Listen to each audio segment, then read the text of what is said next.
According to multiple reports, Knicks coach Derek Fisher was involved in an altercation with Grizzlies forward and former teammate Matt Barnes. The New York Post, which first reported this story, stated that the altercation was because Fisher is dating Barnes' estranged wife.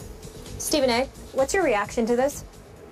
Well, my reaction to it is that it's unfortunate. You know, the personal details of what transpired is not something that I'm going to get into. I can promise you that much. I think it would be incredibly inappropriate because obviously, you know, it's not just the adults that are involved. There are kids that are involved.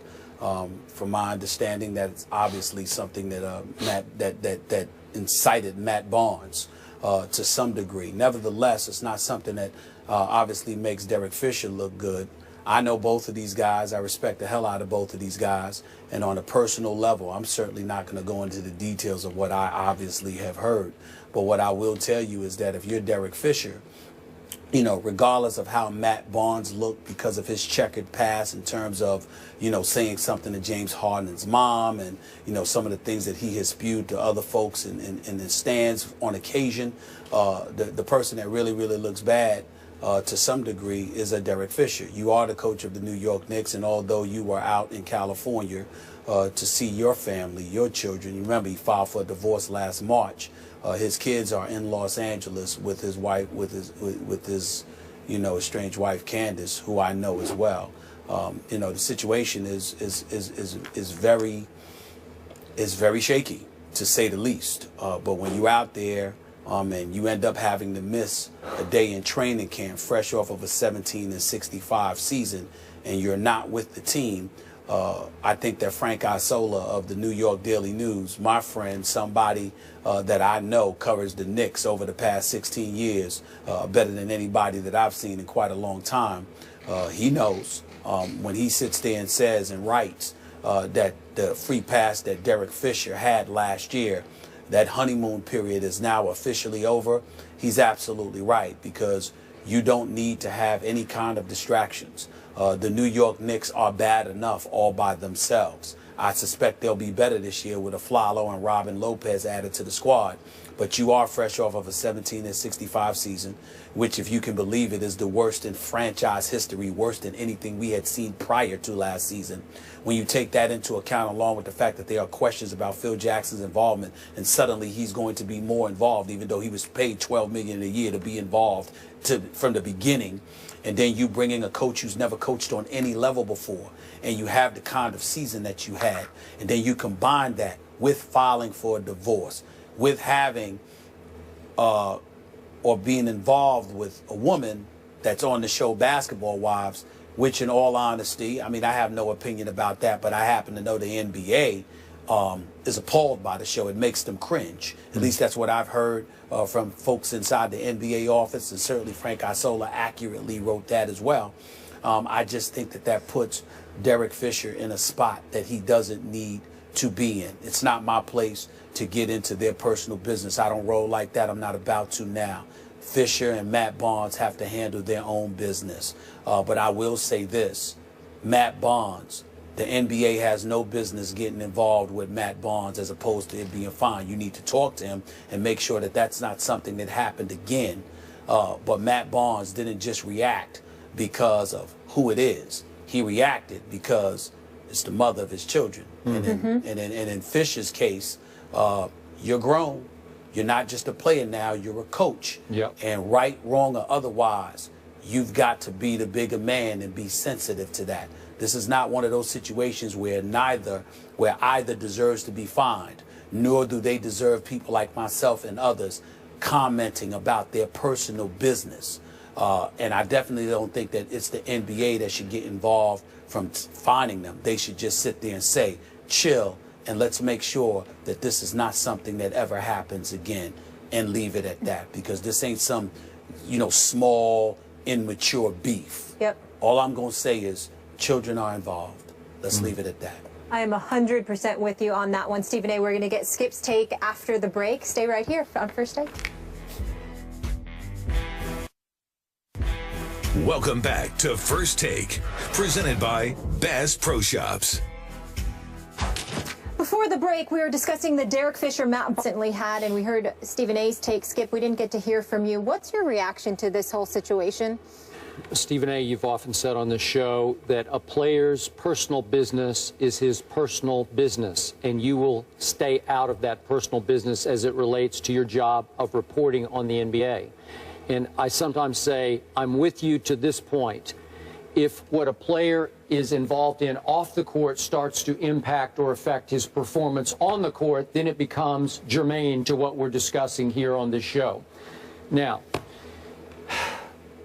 Derek Fisher, clearly, as you point out, is no longer a player.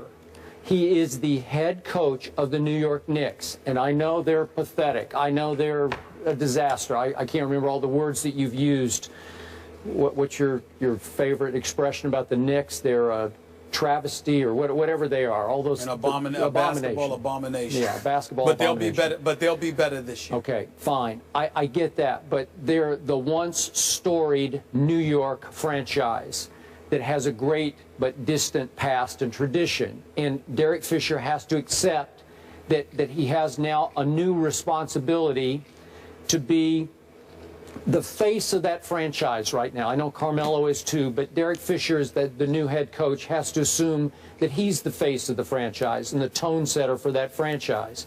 So if I understand the story correctly, he took the weekend off from training camp to fly to Los Angeles under the auspices of he wanted to visit his kids. Great, but he wound up in the middle of this incident, which didn't have anything to do with visiting his kids. And it's just a bad look for the Knicks and obviously for the NBA. Nobody likes this. There's nothing pretty about it. There's nothing face-saving about it. We all don't like it. We don't want to get into the tabloid details here, but it's just not right for Derek Fisher to wind up involved in this, however it happened.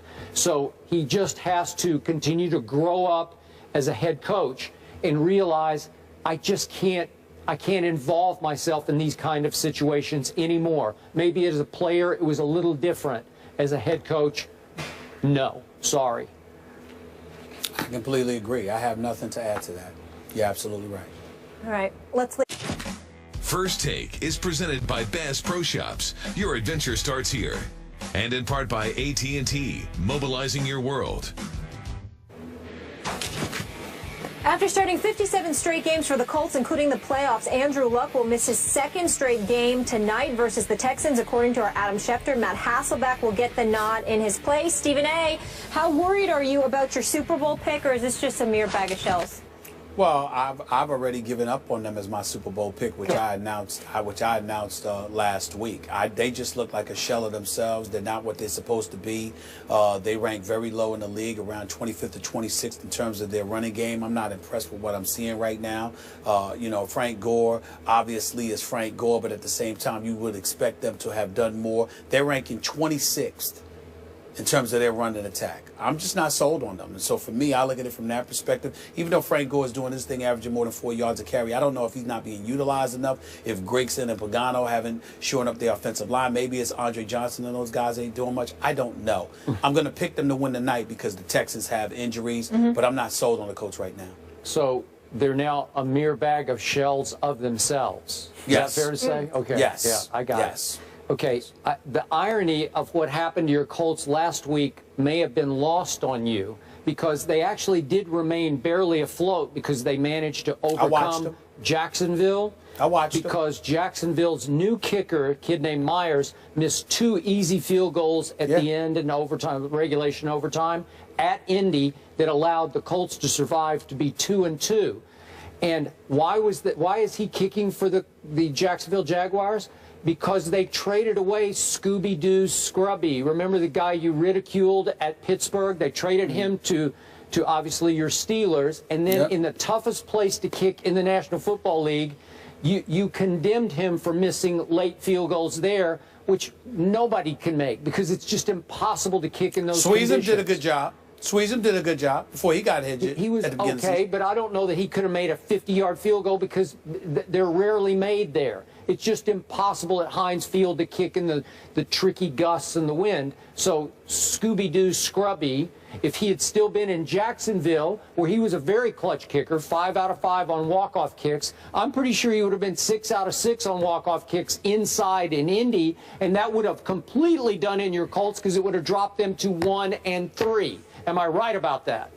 That's fair enough. I am right about that. Yes, you are. So now you're picking.